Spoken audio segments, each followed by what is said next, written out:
प्रभु क्या चाहता हमसे, प्रभु की क्या आज्ञा है हमारे लिए, प्रभु हमारे जीवनों से क्या करवाना चाहता है, प्रभु हमारे जीवनों में अपने क्या वचन है, उसके क्या वायदे हैं, इसको हमें सुनना और इसको समझना बहुत जरूरी है, बहुत अवश्य है। इसलिए मेरे प्रियो, वचन के जो समय है, वचन की सेवकाई का जो समय है, उसको बहुत अहम समझते हुए प्रभु के सन्मुख समय बिताना है। बहुत सारे लोग प्रभु के वचन सुनने में समय नहीं बिताते, इसलिए उनके जीवन में परमेश्वर का सामर्थ्य नहीं है, इसलिए उनकी जिंदगी में परमेश्वर के आग, यहोवा के आग नहीं है।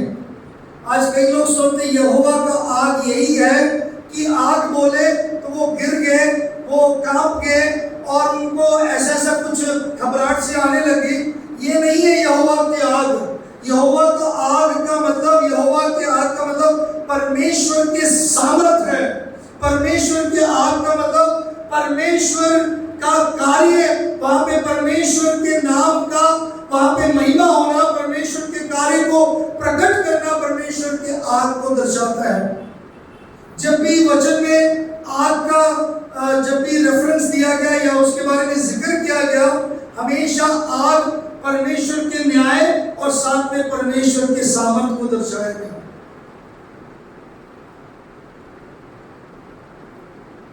ये सब निकाले पहले राजाओं के पहले पुस्तक पुराने नियम में है, फर्स्ट किंग्स 18 अध्याय और उसकी 38 आयत में, तो उसकी 38 आयत को हम पढ़ेंगे। पहले राजाओं की पुस्तक, पहले राजा उसके 18 अध्याय और उसकी 38 आयत। First Kings chapter 18 verse 38। First Kings chapter 18 verse 38। उसमें इस प्रकार लिखा है, Then the fire of the Lord fell and consumed the burnt offering and the wood and the stones and the dust and licked up the water that was in the trench. तब यहोवा की आग आकाश से प्रकट हुई और home बलि को लकड़ी और पत्थरों और धूली समेत भस्म कर दिया और गड्ढे में का जल भी सुखा दिया। यहोवा की आग।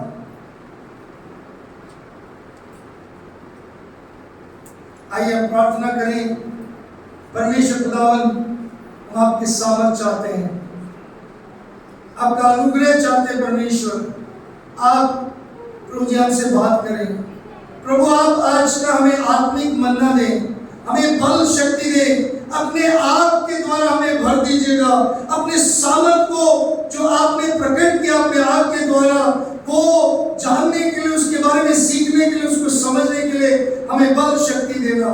प्रभु, हम आपके हाथों में अपने आप को समर्पित करते हैं, धन्यवाद के साथ यीशु के नाम से।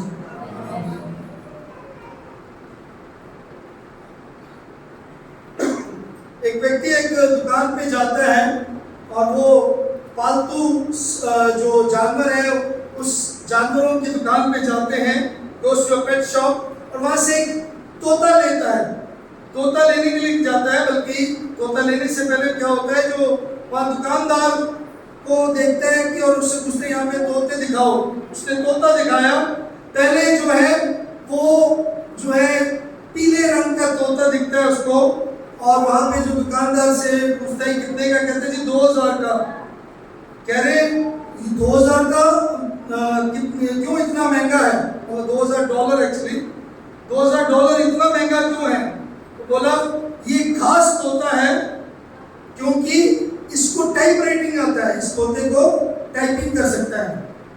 तो दूसरे तोते को देखकर बोला ये तोता कितने का है? और वो तोता वो हरे रंग का था, तोता हरे रंग का। तो दुकानदार से पूछा ये कितने का है? कह रहे जी ये $5000 का है। कितने का? $5000। कह रहे ये क्यों इतना ज्यादा महंगा क्यों है? कह रहे इसलिए महंगा है क्योंकि ना सिर्फ ये टाइपिंग कर सकता है, बल्कि जो हम फोन करते हैं या जो फोन पे पूछते हैं उसका जवाब भी दे सकता है। दोनों काम कर सकता है, टाइपिंग अकेले नहीं, फोन के जवाब भी दे सकता है। उसके बाद तीसरे तोते को देखकर दुकानदार के पास एक पूछता है कह रहे जी ये जो लाल रंग का तोता ये कितने का है? कह रहे जी $10,000 का है। कहते इतना महंगा क्यों है? कहते इसमें क्या ऐसी खासियत है कि ये $10,000 का है? पता नहीं जी, बस इतना हमें पता है जो हरा तोता और पीला तोता इसको बॉस कहते हैं।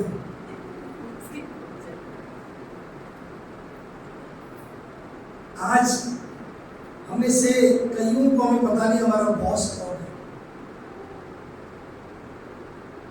आज बहुत सारे लोग इस बात में विवश है और इस बात में दुखी है, शायद वो व्यक्ति राज कर रहा है, उसके चलने से दुनिया चल रहा है। कोई बोलता है अमेरिका के जो राष्ट्रपति वो सबसे शक्तिशाली है, कोई बोलता है चीन के राष्ट्रपति शक्ति है, कोई बोलता है भारत का राष्ट्रपति, हमारा देश सबसे शक्तिशाली। आज इस संसार में शक्तिशाली या शक्ति किसके पास है, सामर्थ किसके पास है, ऐसे एक सामर्थ को देखकर या उस ताकत को देखकर कईयों में उलझन है, कईयों को इस बात का पता नहीं वाकई में शक्तिशाली सामर्थी कौन है।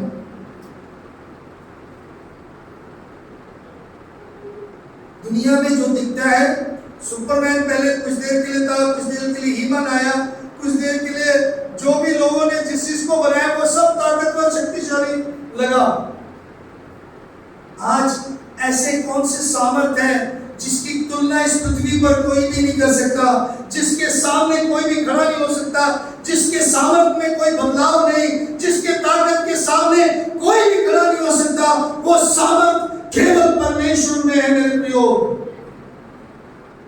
एलिया के अंतकाल या उसके जीवन के ऐसे समय पर जब इजरायली लोगों के जिंदगियों पर एक बड़े मुश्किलात का समय आया, और वो मुश्किलात क्या आया, इजरायली लोग जो है, अगर हम इसका पिछोकड़ यहोवा की आग वहां पे आना और आग उस होम बलि को भस्म करने के पीछे पिछोकड़ को अगर समझना है, मैं थोड़ा सा बताना चाहता हूं क्या हुआ। इजरायली जो है प्रभु के चुने हुए लोग, प्रभु के अपने निज प्रजा, जिसको परमेश्वर ने उनको वायदा किया, मैं तुम्हें आशीष दूंगा, तुम्हें फलवंत करूंगा, तुम्हें सफल करूंगा, तुम मेरी प्रजा हो। उन्होंने क्या किया, अहाब राजा और उसकी पत्नी ने उनको सबको बाल देवता के पूजा में, उसकी आराधना में लगाकर उन सबको बहकाकर वे सब क्या हो गए, वे सब प्रभु से दूर हो गए।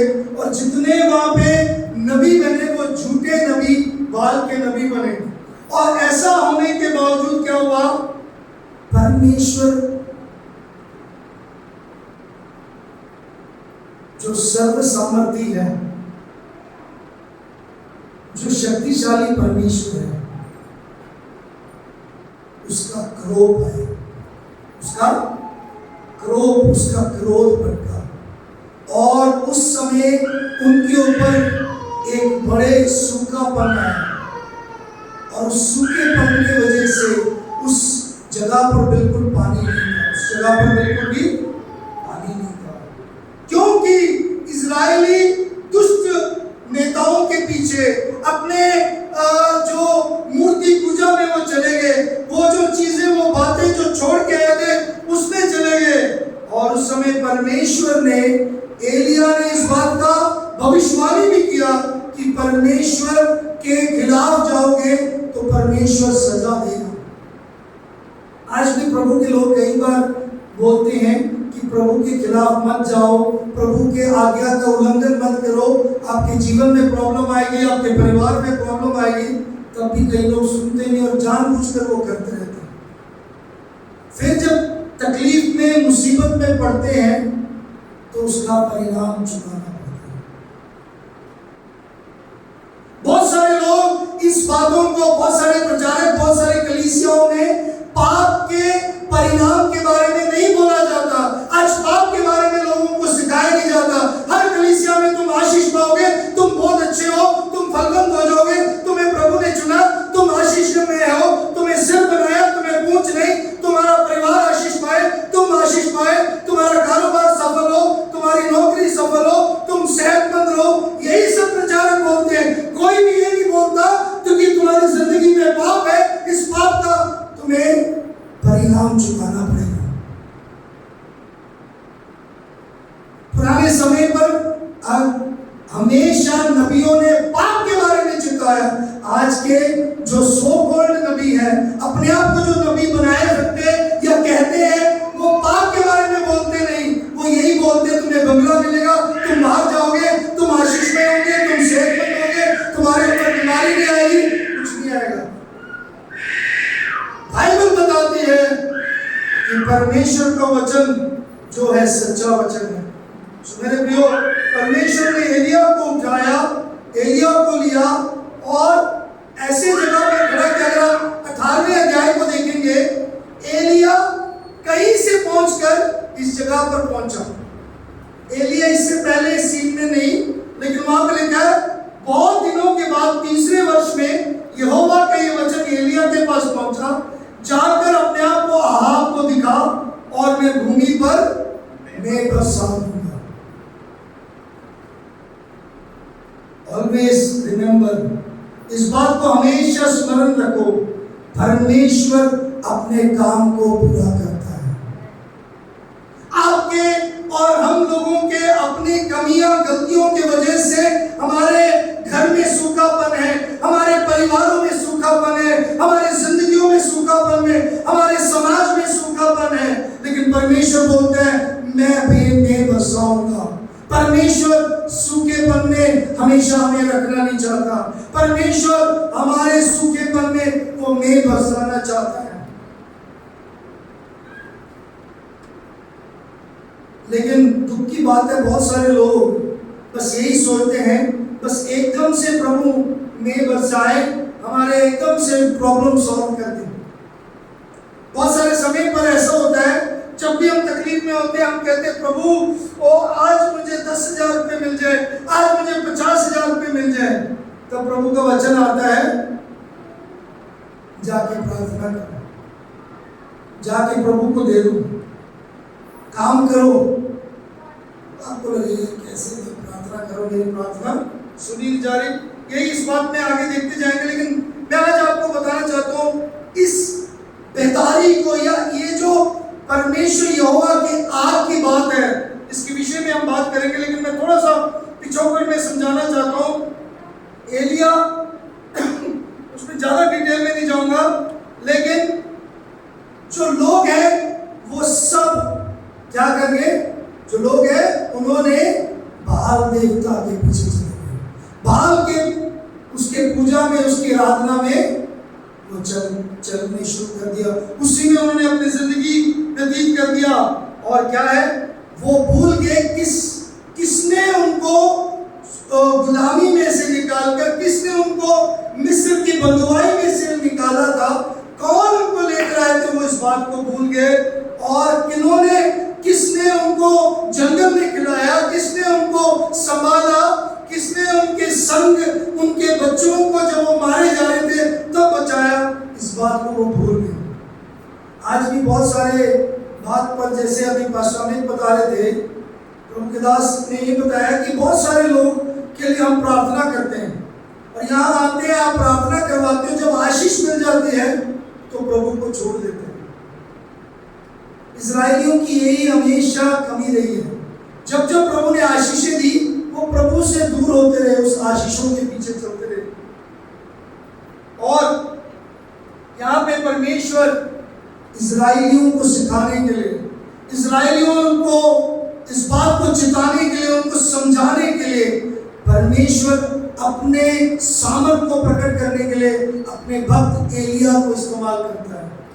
याकूब की पत्री में लिखा है, एलिया मेरे और आपके समान दुख भोगी मनुष्य था।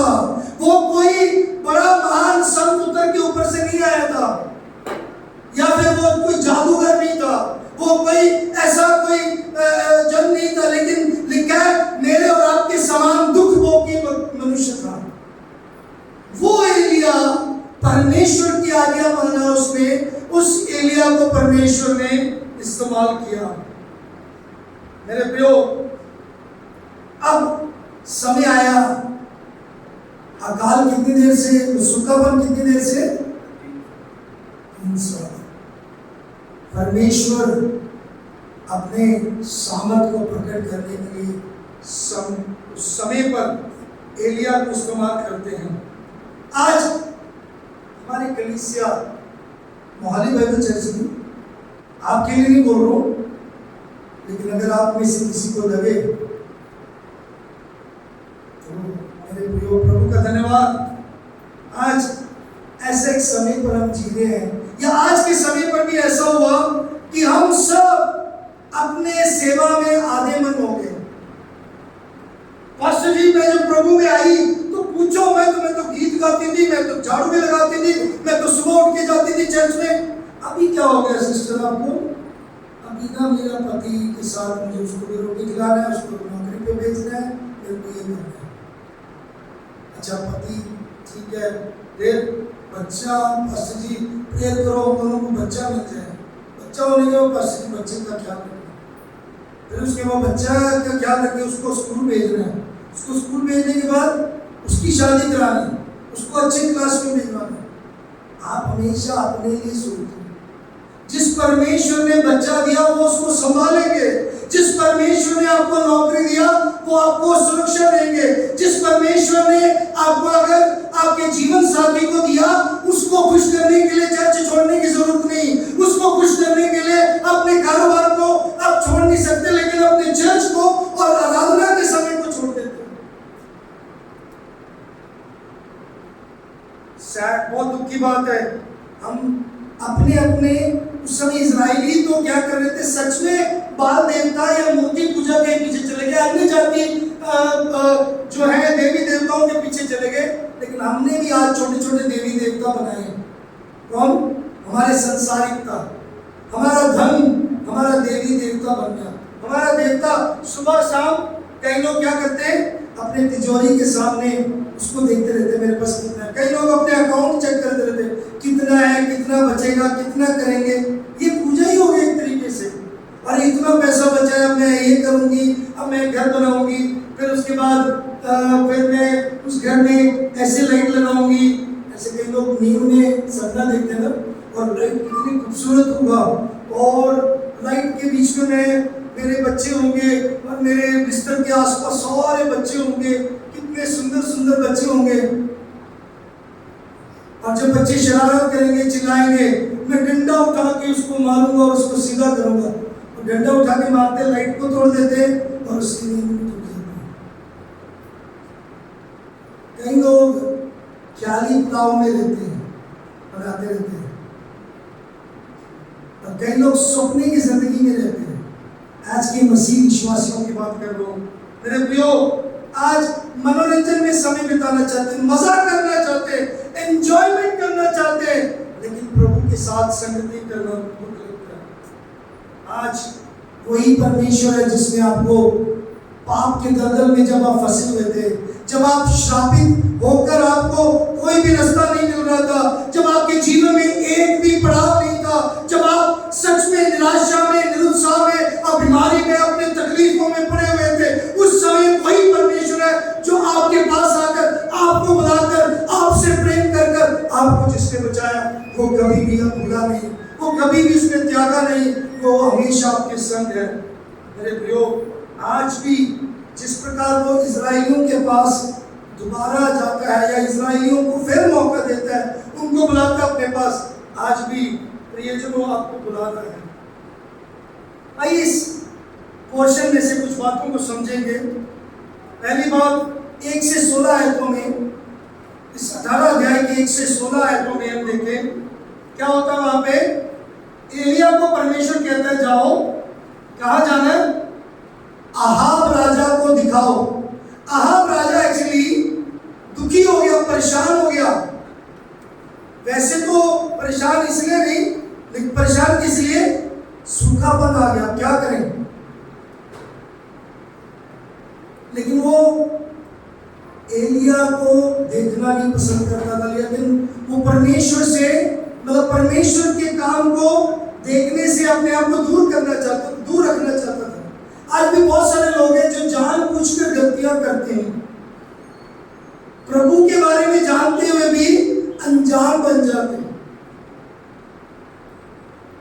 एलिया को प्रभु ने बोला किसको दिखाना है? आहाब को जाके तुम अपने आप को दिखाओ। आहाब एक्चुअली जानता है, किसको जानता है? एलिया के बारे में जानता है। अगर एलिया आ गया, एलिया प्रभु का पक्का संत है, दास है, इसके प्रार्थना से सब कुछ हो सकता है, या ये सामर्थ्य दिखा सकता है परमेश्वर का। इसको ढूंढ रहे थे, इसको खोज रहे थे। आहाब का अपना दीवान, अपना उसका सेवादार था ओबद्याह को बोला ढूंढ के आओ, कहाँ है एलिया, कहाँ है एलिया। इन्होंने बहुत ढूंढा लेकिन उनको एलिया मिला नहीं। अब एलिया को परमेश्वर बोल रहे तुम जाओ, आहाब को अपने आप को दिखाओ। वहां पे दो जनों को देख सकते हैं, एक एलिया और ओबद्याह। ओबद्याह भी प्रभु को जानता है। वहां पे देखो आगे तीसरी आयत में, और आहाब ने किसको बुलाया? आहाब ने ओबद्याह को, जो उसके घराने का दीवान था, बुलवाया। ओबद्याह ने यहोवा का भाई यहाँ तक मानता था कि जब यजेबेल यहोवा के नबियों को नष्ट करते थे, तब ओबद्याह ने 100 नबियों को लेकर 50-50 करके गुफाओं में छुपा रखा, अन्न जल देकर उनका पालन पोषण करता रहा। इसका मतलब ये, वहां पे लिखने का मतलब ये पवित्र आत्मा में सिखाना चाहता है, जो ओबद्याह है वो परमेश्वर को मानता है, परमेश्वर को मानता है, परमेश्वर से डरता है, मतलब परमेश्वर को मानता है, परमेश्वर के विश्वासी है, परमेश्वर के बारे में जानता है। फिर आहाब ने ओबद्याह से क्या बोला? क्या बोला? देश में जल में सब सोते और सब नदियों के पास जा, कदाचित इतनी घास मिले कि हम घोड़ों और खच्चरों को जीवित बचा सके, हमारे सब पशु ना मर जाए। आहाब ने क्या बोला? किसके बारे में सोच रहा है? घोड़ों और खच्चरों के बारे में। जो दुष्ट लोग हैं वो हमेशा दुनियावी चीजों पर ध्यान देते हैं। अरे यहाँ पे ये बन जाए, यहाँ पे ऐसा हो जाए। मुझे कई लोग कहते हैं आओ हम मिलकर कुछ सामाजिक सेवा करते हैं, पुण्य कमाएंगे। मैं ऐसे पुण्य कमाने के लिए समाज सेवा नहीं करता। जब तक परमेश्वर मेरे अंदर अगुवाई देता, परमेश्वर ने जो मुझे दर्शन दिया, या परमेश्वर जहां में जो अगुवाई देता, मैं वहां करता हूँ, क्योंकि वहां पे हम परमेश्वर का प्रेम जाहिर करते हैं। हम पुण्य कमाने के लिए हमने कभी भी सामाजिक सेवा नहीं किया। आज दुनिया में ऐसे ही चल रहा है। तो यहाँ पे क्या हुआ? परमेश्वर एलिया से बोलते हैं तुम अपने आप को आहाब को दिखाओ। एलिया ने क्या किया? एलिया निकला। बहुत सारे समय पर बड़ा दुख लगता है प्रभु की बातों को मानना।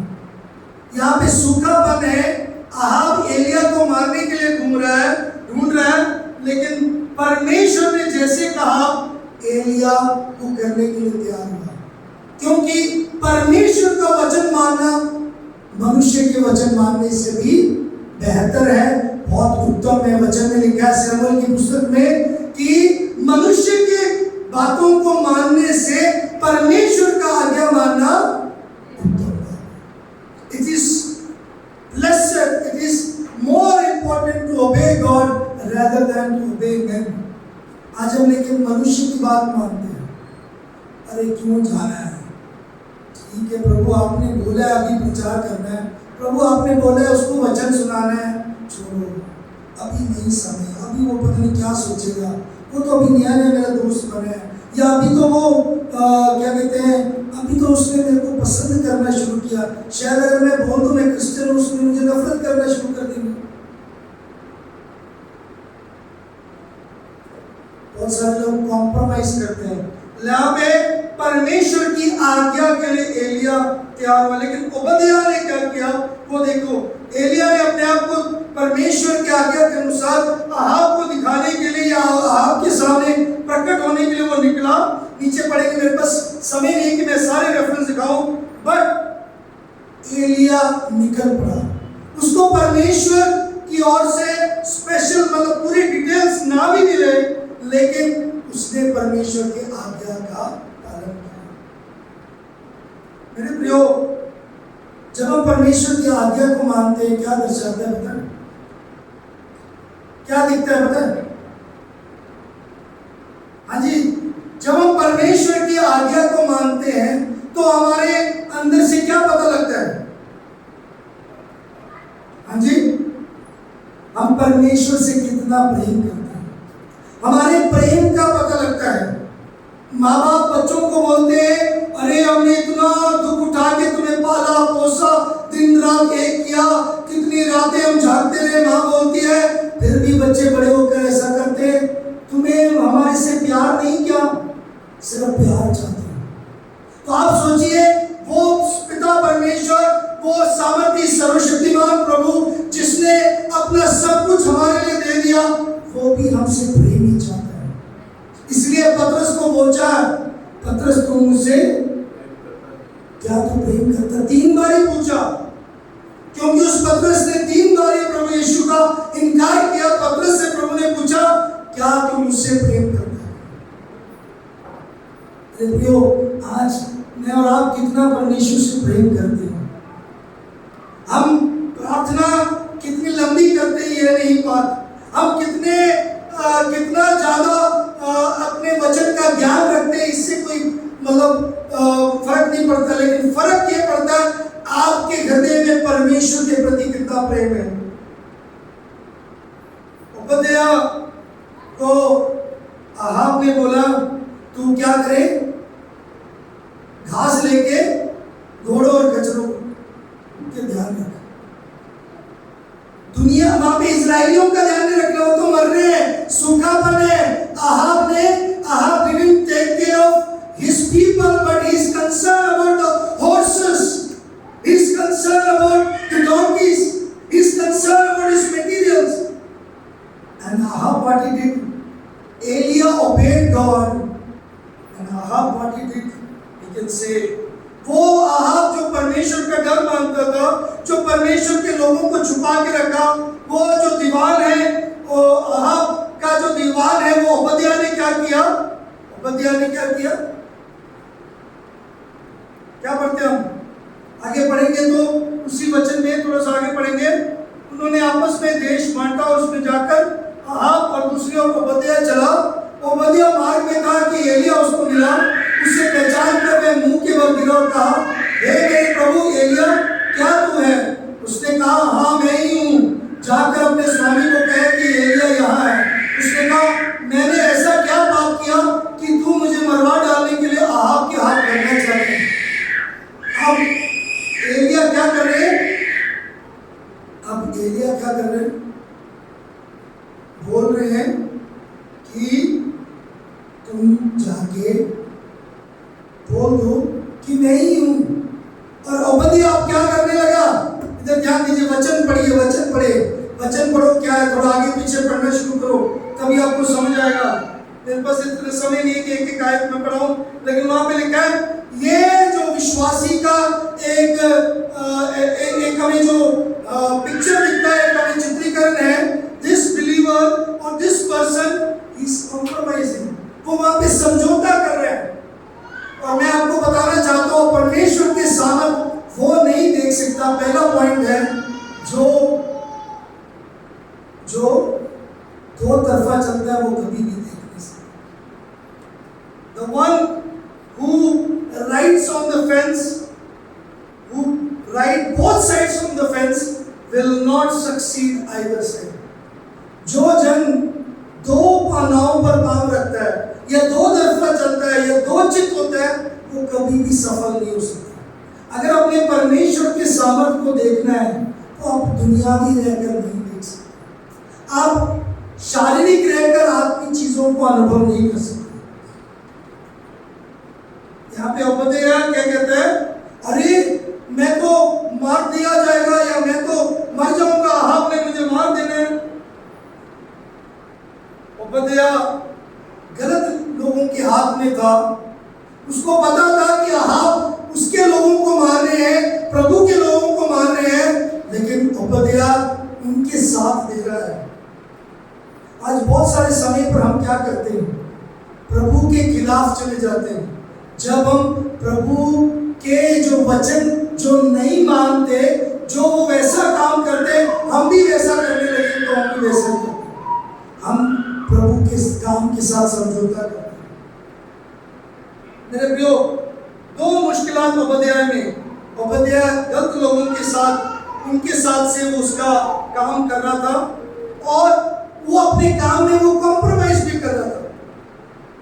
He was compromising in his job और वो गलत काम में, he was involved in the wrong activity। क्या कर रहा था? जब क्या कर रहा था वो?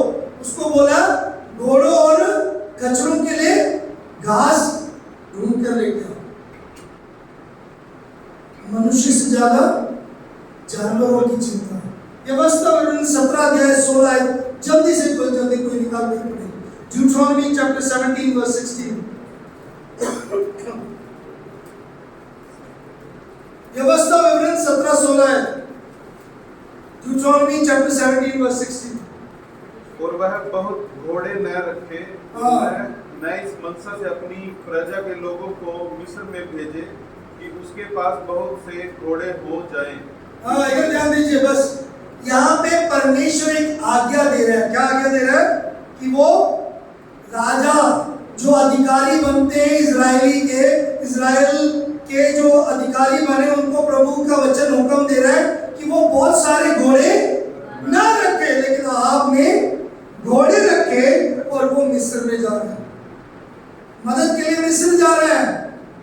हम आज भी प्रभु से पाने के बाद हम मदद के लिए कहीं और मांगते हैं, अविश्वासियों के पास जाते हैं, अविश्वासी रास्ते पर हम निर्भर होते हैं, अन्य जाति जगह पर हम निर्भर होते हैं। क्यों? हमें विश्वास नहीं हमारा परमेश्वर कार्य करेगा, हमें विश्वास नहीं कि हमारा परमेश्वर बचा सकता है। ओबद्याह क्या है? वहां पे क्या करता है?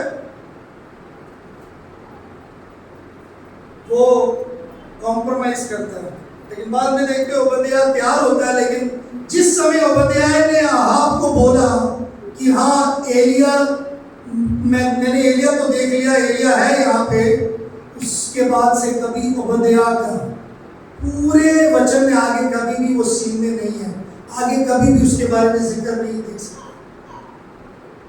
यहाँ पे क्या बताना चाहता हूँ, वो जो दो तरफा रहता है वो कभी भी आगे नहीं बढ़ सकता।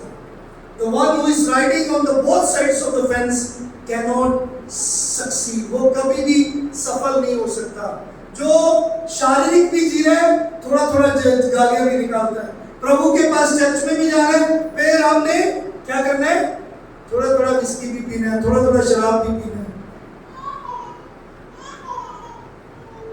और फिर हम वो क्या कहते हैं, थोड़ी सी तो पी ली, ज्यादा नहीं पी है। मूर्ख है जो ऐसा कहते हैं, जिनके शरीर को खराब करने, जिसमें लिखा है, जिसमें बताया गया, ये शराब, ये नशे की चीजें आपके शरीर को खराब करता है, और तुम नहीं जानते कि उनकी क्या, तुम नहीं जानते कि तुम्हारा शरीर परमेश्वर का मंदिर है और इसमें परमेश्वर की आत्मा वास करता है। जो कोई इसको नाश करता है, मैं उसको नाश करता। फिर अंत में फेफड़ों की पानी, फिर अंत में कैंसर, फिर अंत में किडनी फेलियर, ये वो सब बोलेंगे। फिर माँ बाप उठा के घूमते हैं, फिर भाई बहन बोलते, पत्नी बोलते, पास्टर जी दुआ करो बचाओ। पाप का परिणाम मिलेगा जरूर। मेरा एक अगला एक संदेश है, कॉन्सिक्वेंसेस ऑफ सिन। ध्यान रखिए, यहाँ पे 16 आयत के बाद जब आगे बढ़ते 20 से 21 आयत में 20 से 21 आयत में वहां पे हम एक और बात सीख सकते हैं, परमेश्वर की आग, परमेश्वर के सामर्थ को अनुभव करने के लिए। आज परमेश्वर के सामर्थ के लिए कई लोग ढूंढते हैं, परमेश्वर मुझे मिल जाए, वो मुझ में समा जाए, उसकी सामर्थ हम देखना चाहते हैं, उसके सामर्थ को मैं देखना चाहता हूँ, वो मुझे दिख जाए, वो मेरे घर में आ जाए, वो मेरे जीवन में, वो मेरे संग रहे। हम हमेशा चाहते हैं उसकी उपस्थिति को, लेकिन ये नहीं विश्वास करते कि वो तो मेरे साथ है। हम कुछ और ढूंढते हैं, कुछ और ढूंढते हैं। एक कहानी है, डैनी सिम्पसन जो 24 साल का कनाडा का व्यक्ति है, वो क्यूबिक में चोरी करने गया एक बैंक में, ओटावा में एक बैंक में चोरी करने गया, और वो चोरी करने के लिए उसके बाद वहां से बैंक में सारा चोरी कर वो फिर एक म्यूजियम में जाता है। म्यूजियम में वहां पे वो पकड़ा जाता है, और जब वो पकड़ा जाता है, इस बैंक से उसने जो लूटा था $6,000 था, $6,000 था। तो उसको जेल भेजा गया 6 साल के लिए। और जब उसकी पेशी हुई तो उससे जो सरकार ने पूछा, जेल के अधिकारियों ने जब पूछा उसे कि तेरे पास ये गन कहां से आया, क्या तुझे पता है ये गन कैसे है? उसने बताया, मैं आपको बताना चाहता हूँ, .45 कैलिबर का जो कोल्ट सेमी ऑटोमेटिक गन उसने इस्तेमाल किया था रॉस रिफल कंपनी का, और उस गन की कीमत $1,00,000 थी। जिस गन को उसने इस्तेमाल कर $6,000 उसने चोरी किया, उस गन की कीमत $1,00,000 थी। डैनी सिम्पसन कभी भी उसके हाथ में जो गन था उसकी कीमत नहीं समझता था, सिर्फ बैंक में पड़े हुए पैसे की कीमत समझता था। आज बहुत सारे ऐसे मूर्ख लोग हैं जो अपने पास जो धन है उसको उसकी कीमत नहीं समझते, अपने पास जो प्रभु की आशीष है उसको नहीं समझते, बाहर कुछ और हासिल करने के लिए वेट कर इंतजार करें।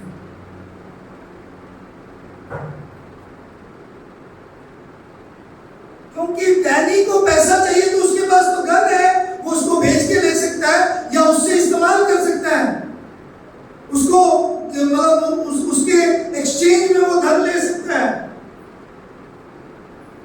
आज हमारे पास परमेश्वर है जो हमारे मांगने से पहले, मांगने से बढ़कर, अत्यंत बढ़कर करने वाला, सोचने विचारने से ज्यादा करने वाला जो हमारा प्रभु है, उसके बजाय हम दर दर भटकते हैं दुनिया में।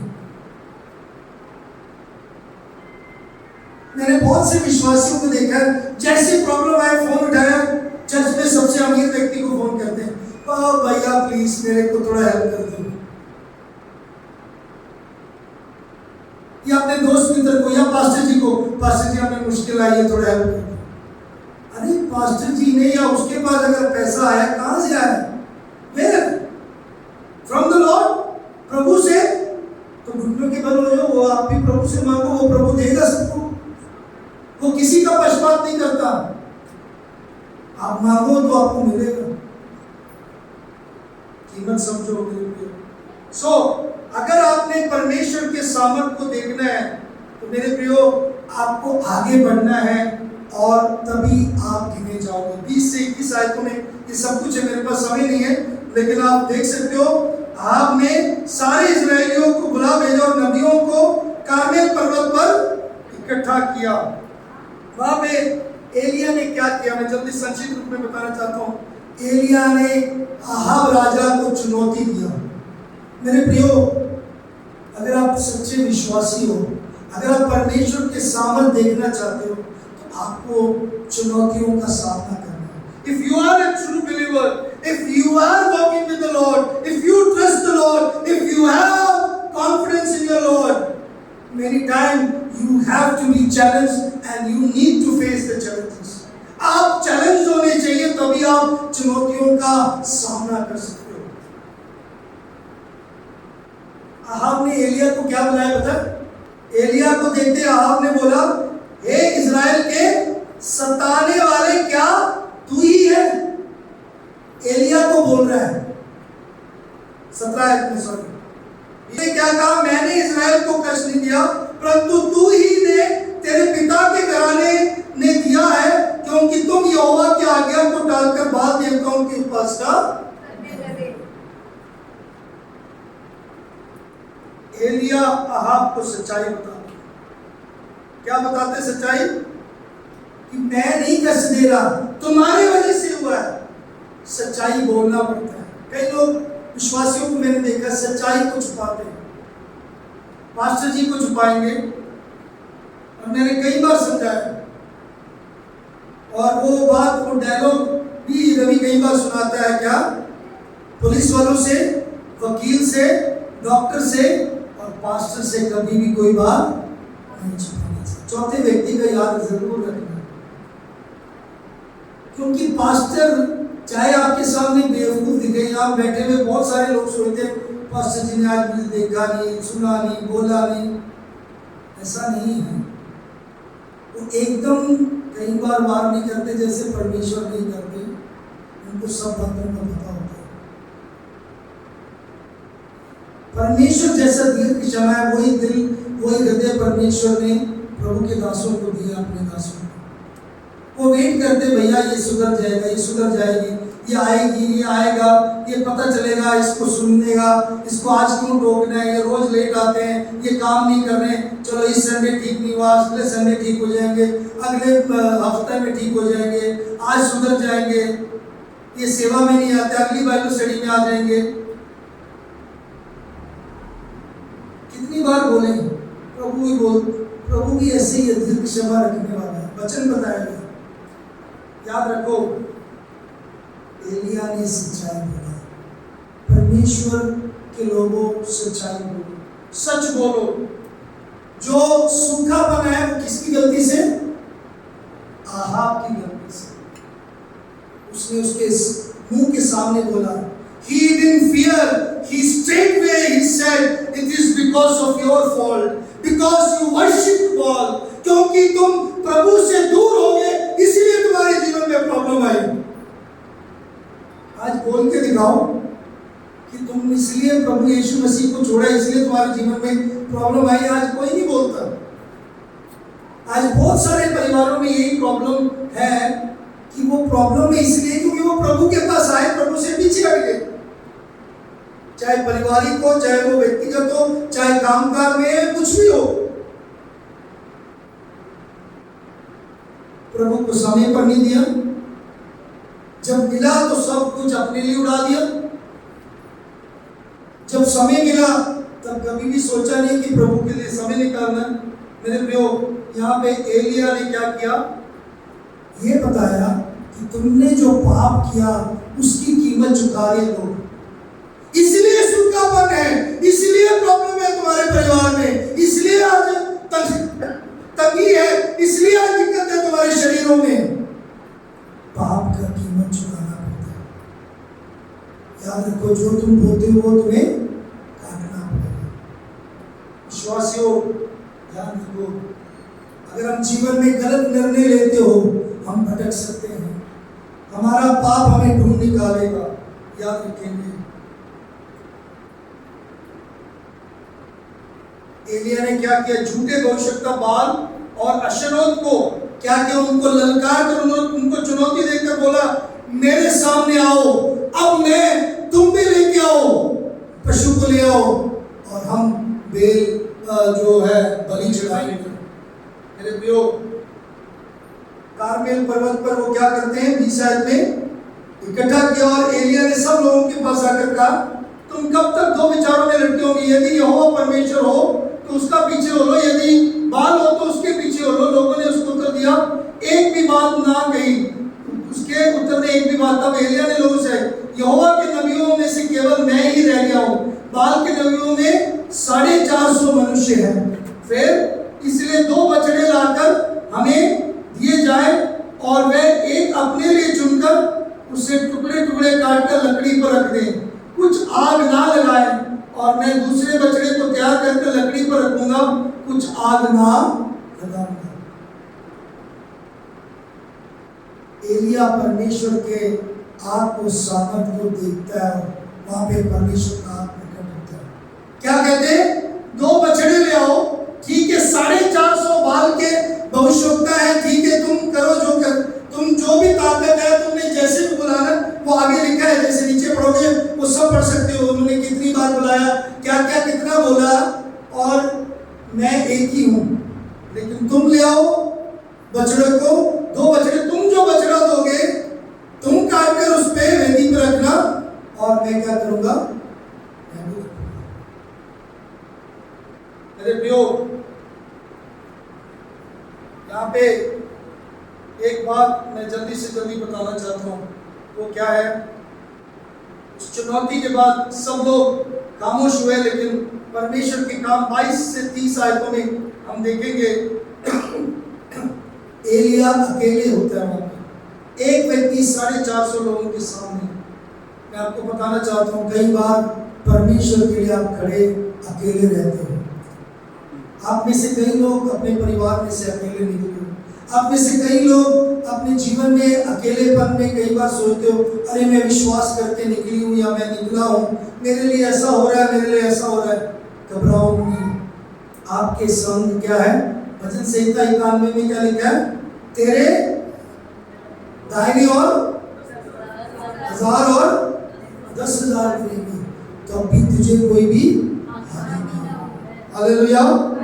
मेरे प्रियो, कितने चैलेंज की बात है, कितने हिम्मत की बात है, कितने मतलब एक सच में जोश की बात है कि परमेश्वर हमारे संग है, चाहे दुनिया में कोई भी हमारा विरोधी हो जाए। हालेलुया।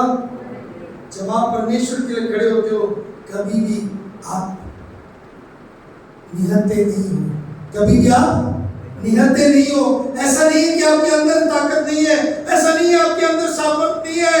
मेरे प्रियो, आप अकेले नहीं हो, आप और परमेश्वर एक बड़े समूह हो। आप अकेले नहीं हो, इस बात का ध्यान रखो। You always remember that you are not alone. You and God becomes the majority.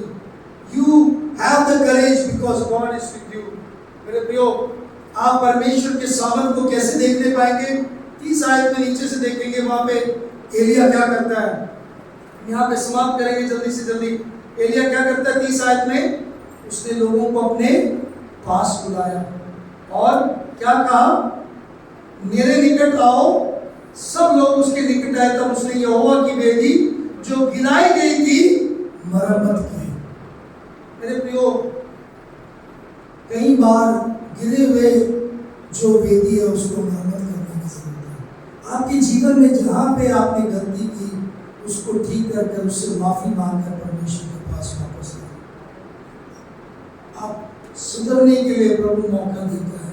प्रभु इतना अच्छा परमेश्वर है, इतना खूबसूरत परमेश्वर है, इतना भला परमेश्वर है कि वो हमें क्या करता है? हमें अपने पास, हमें गले से लगाता, आ बेटे लौट आ। वो हमारे इंतजार में खड़ा है, वो हमें अपने पास स्वीकार करता है, हमें वो निमंत्रण देता है। मेरे प्रियो, वो 12 गोत्र या 12 जो पत्थर निकाले थे, जो एलिया ने निकाले थे, कितने? तब एलिया ने याकूब के पुत्रों की गिनती के अनुसार, जिसके पास यहोवा का यह वचन आया, तेरा नाम इज़राइल होगा, 12 पत्थर छांटे। इसके ऊपर भी एक बड़ा अर्थ है। वो जो 12 पत्थर गिर गए थे, उसको उठाया। 12 गोत्र इज़राइल के। प्रभु ने, याद रखो, ये वचन इसलिए सिखाया हमें आज सुबह। हमारे भी जीवन में जहाँ पे भी प्रॉब्लम आई, जहाँ पे हमारा दिक्कत शुरू हुई, घर पे, घराने पे, अपने जिंदगी में, वहां से आप सोचिए कहाँ पे आप गिरे, या किस समय आप चुप के बाइबल पढ़ना, किस समय आपने प्रार्थना करना छोड़ा, किस समय आपने अपने झूठ बोलना शुरू किया, किस समय आपने समझौता किया। When did you compromise? प्रियो, वापस आकर उस वेदी को बनाए और परमेश्वर के लिए, मेरे प्रियो, उसके सामने आकर अंगीकार करें, पश्चाताप करें। लिखा है वहां पे, फिर क्या है वहां पे 32 आयतों में, 36 आयतों से जब हम पढ़ते हैं तो क्या देखते हैं वहां पे? फिर भेंट चढ़ाने के समय एलिया नबी समीप जाकर कहने लगा, हे अब्राहम, इसहाक और इज़राइल के परमेश्वर यहोवा, आज यह प्रकट कर कि इज़राइल में तू ही परमेश्वर है और मैं तेरा दास हूँ, और मैंने ये सब काम तुझसे वचन पाकर किए हैं। एलिया कितनी देर प्रार्थना की है? एलिया ने केवल 3 बातें मांगा वहां पे। मे भी किसी प्रभु के दास ने इस प्रकार लिखा है, एलिया प्रेड जस्ट 63 वर्ड्स अंग्रेजी में। मे भी कुछ शब्द कहे, लेकिन बाल के जो मानने वाले या बाल के जो बाल देवता के पीछे चलने वाले लोगों ने लगातार बुलाते रहे, सुबह से शाम तक लगे रहे, 6-6 घंटे वो प्रार्थना करते रहे, लेकिन कोई जवाब नहीं आया। वो पढ़ना, समय निकाल कर पढ़ना। लेकिन इन्होंने 3 बातें प्रार्थना की, एलिय्याह ने 3 बातें प्रार्थना की। कौन सा? पहले ये इसहाक, अब्राहम, इसहाक और इस्राएल के परमेश्वर यहोवा, आज ये प्रकट कर कि इस्राएल में तू ही परमेश्वर है। इसका मतलब क्या? प्रभु तेरे नाम की महिमा। ऑलवेज इन प्रेयर, हमेशा प्रार्थना में ग्लोरीफाई गॉड। क्या करना है? परमेश्वर की महिमा करना। प्रार्थना लंबे होने से नहीं, प्रभु की महिमा प्रार्थना में। दूसरी बात, वहां पे क्या है? नबी ने अपने आप को क्या कहा? नम्र किया। क्या कहा उसने? मैं तेरा दास हूं। अपने आप को दीन करना, प्रभु मैं कुछ भी नहीं हूं। लूका 18 में जो प्रार्थना करने के लिए जब हैकल में गए, यीशु मसीह ने कहा, वो जो क्या है, फरीसी ने कैसे प्रार्थना किया? प्रभु मैं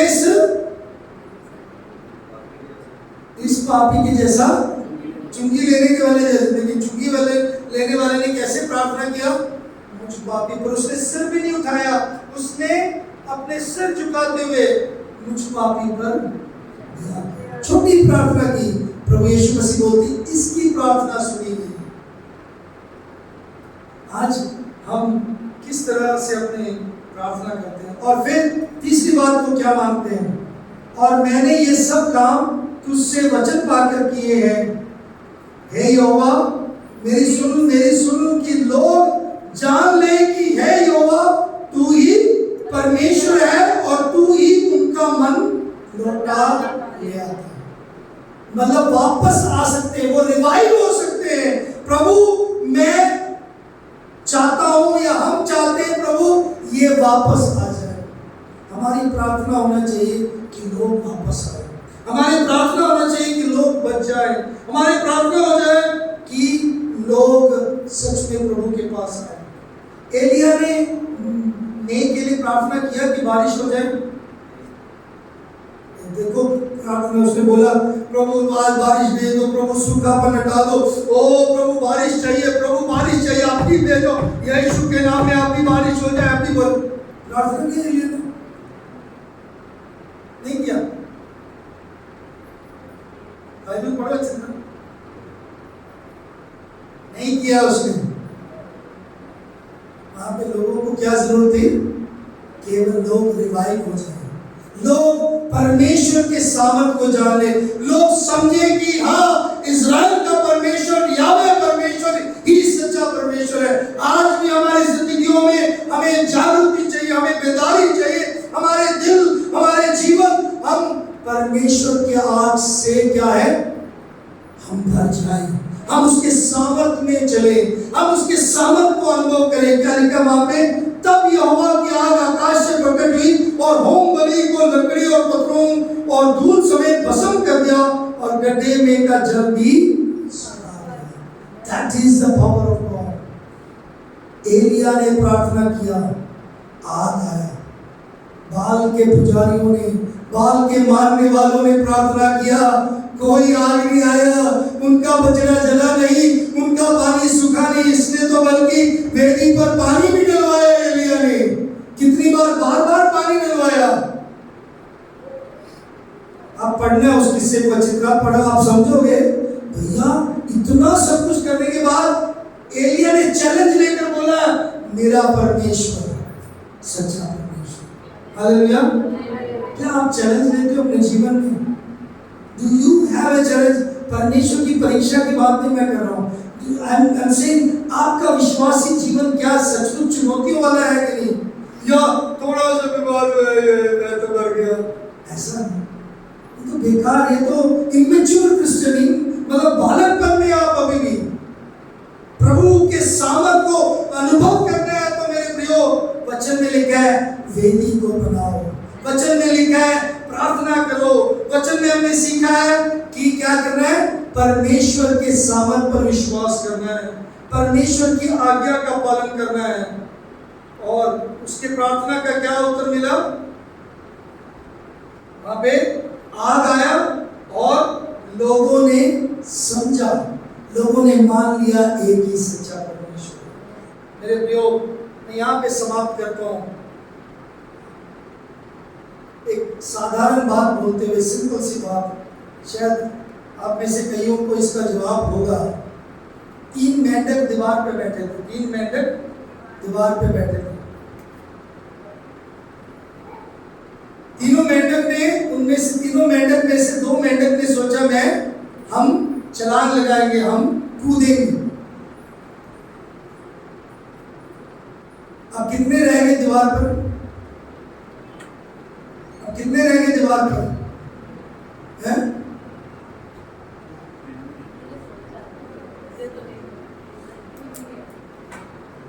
आज भी बहुत सारे लोग ऐसे ही हैं, सोचते हैं हम चलेंगे आगे, सोचते हैं हम छलांग लगाएंगे। बहुत सारे सोचते हैं कि अरे दोनों ने छलांग लगा दिया, एक ही बचा। नहीं, वहां तीनों ही बैठे, क्योंकि तो 2 ने सोचा था तो वो सोचते रह गए और वहीं बैठे हुए।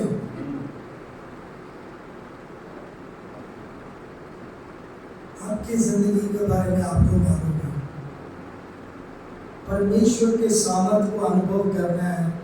किसी जगह जाने की जरूरत नहीं है, किसी के हाथ लगवाने की जरूरत नहीं है, किसी से कहलवाने की जरूरत नहीं है, किसी को फोन करके प्रेयर करवाने की, किसी को चिट्ठी लिख के प्रेयर करवाने की जरूरत नहीं है। You can witness the fire of God in your life if you will obey God. अगर आप परमेश्वर की आज्ञा का पालन करोगे। मेरे प्रियो, क्या पहली बात हमने देखा, परमेश्वर की आज्ञा, परमेश्वर की आग सामर्थ का अनुभव करना है तो 2 तरफा नहीं चलना, उसका अनुभव करना है तो क्या करना है, हमें आगे बढ़ना है, ना कि पीछे हटना है। अगर आग का अनुभव, सामर्थ का अनुभव करना है तो हम अकेले भी वो खड़े रहना है। Even we are alone, we should stand for the Lord, we should take challenge for the Lord, we should take a great step for the Lord। और अगर हम परमेश्वर के सामर्थ देखना है तो पुराने जो गिरे हुए जो वेदी हैं, जो गिरे हुए हमारे जो हालात है, उसमें से निकल कर आना है, उसमें से खड़े होना है, उसको खड़ा करना है, वेदी बनाकर आगे बढ़ना है। और आखिरी बात क्या है, अगर परमेश्वर का सामर्थ देखना है तो प्रभु के सामने प्रार्थना करना है और ये विश्वास करना है कि वो प्रार्थना सुनता है। To see the power of God, you must have a God who hears and answers prayer. Hallelujah. आज आप परमेश्वर के सामर्थ देखना चाहते हो? अपने आंखों को बंद करें। यहोवा की आग, यहोवा का सामर्थ, परमेश्वर यहोवा की शक्ति को अनुभव करने के लिए 2 तरफे जिंदगी नहीं अनुभव कर सकते। 2 चित्त मनुष्य परमेश्वर में नहीं चलते। वो जो परमेश्वर की आज्ञा को मानकर आगे बढ़ता है, डरता नहीं बल्कि प्रभु में आगे बढ़ता है। प्रभु के वचनों को मानकर, प्रभु की आज्ञा का पालन कर आगे बढ़ते हैं, वो प्रभु में है। जो जीवन में कमियां, गिरे हुए वेदियां हैं, जो गिरे हुए हालात है, उसमें से उठकर प्रभु के सामने अपने वेदी को मरम्मत करना जरूरी है, उसको ठीक करना जरूरी है, अपने जीवन को संवारना जरूरी है, अपने जीवन को पुनर्निर्माण करना जरूरी है। ये केवल प्रार्थना के द्वारा हो सकता है। हमारा परमेश्वर प्रार्थनाओं को सुनकर उत्तर देने वाला परमेश्वर है।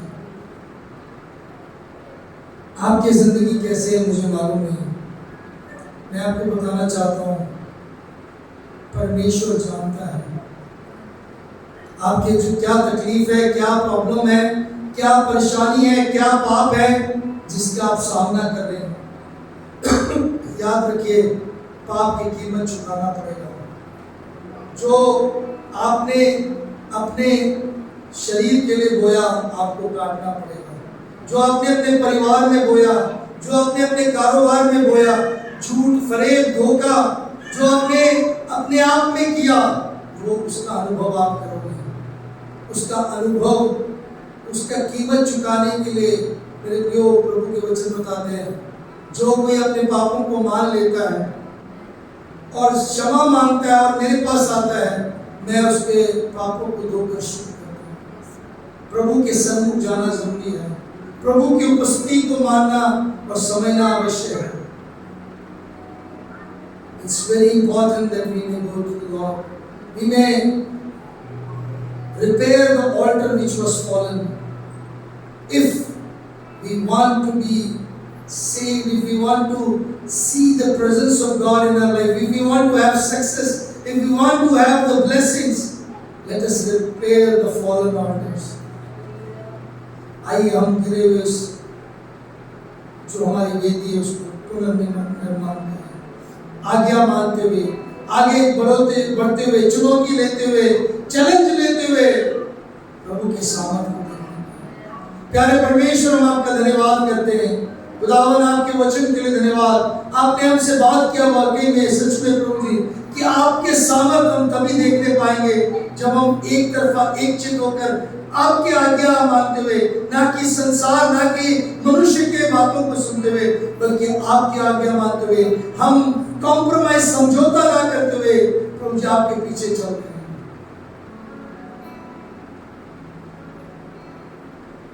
प्रभु परमेश्वर, धन्यवाद प्रभु जी, आपने अपने पवित्र आत्मा के सामर्थ्य को दिया। प्रभु जी, आत्मा के सिखाने के लिए हम धन्यवाद करते हैं, हमारी अगुवाई करने के लिए धन्यवाद पवित्र आत्मा आपका, हमें बलवंत करने के लिए पवित्र आत्मा आपका धन्यवाद। आप हमारी सहायता करते हैं, इसलिए हम आपका धन्यवाद करते हैं परमेश्वर। आपके अनुग्रह के लिए धन्यवाद प्रभु जी। आए हुए सबको आशीषित करें प्रभु जी। खुदावन, एक एक भाई, एक एक बहन के ऊपर, एक एक बच्चे के ऊपर, एक एक परिवार के ऊपर, उनके कारोबार, यात्रा, सफर, उनके प्रभु जी नौकरियों के ऊपर, एक एक जन के प्रभु जी आवश्यकताओं के ऊपर, एक एक की कमी हड्डी के ऊपर, शरीर के ऊपर हम आपके आशीष को चाहते हैं, आपके सामर्थ को चाहते हैं। खुदावन परमेश्वर, आपका सामर्थ प्रकट हो, आपका सामर्थ खुदावन, आपके नाम की महिमा हो, आपके हाथों में समर्पण करते हैं प्रभु जी। आज सबको अपने आत्मा से जो वचन आपने सुना है उससे परिपूर्ण करके भेजिए। सारे आदर महिमा आपको देते हुए खुदावन धन्यवाद करते हैं कि आरंभ से लेकर अब तक आपने हमारी सहायता किया। हमारे गीतों को, भजनों को प्रभु जी आपने सुना, हमें गीत गाने के लिए, गवाही देने के लिए, प्रार्थना करने के लिए आपने समय, मौका, अवसर दिया। प्रभु, आपका वचन जो खोला गया था उसके लिए धन्यवाद। प्रभु परमेश्वर, धन्यवाद, आपने हमसे बात किया। सारे आदर महिमा आपको देते हैं। आप प्रभु जी आरंभ से लेकर अंत तक आप हमारे संग रहे, इसलिए मैं आपका धन्यवाद करता हूँ। आपकी उपस्थिति में आगे हमें आने वाले दिनों में लेके चले प्रभु जी। हम आपके सामर्थ्य उपस्थिति को समझकर जयवंत जीवन जिए, जिसके लिए आपने हमें मसीह जीवन में बुलाया। आप चाहते हैं कि हम जयवंत होकर, हम हर चुनौती का सामना करके प्रभु जी हम जयवंत होकर आगे बढ़े। धन्यवाद परमेश्वर, आपने हमारी प्रार्थना को सुना, इसलिए धन्यवाद। इस प्रार्थना को मुक्तिदाता खुदा यीशु के नाम से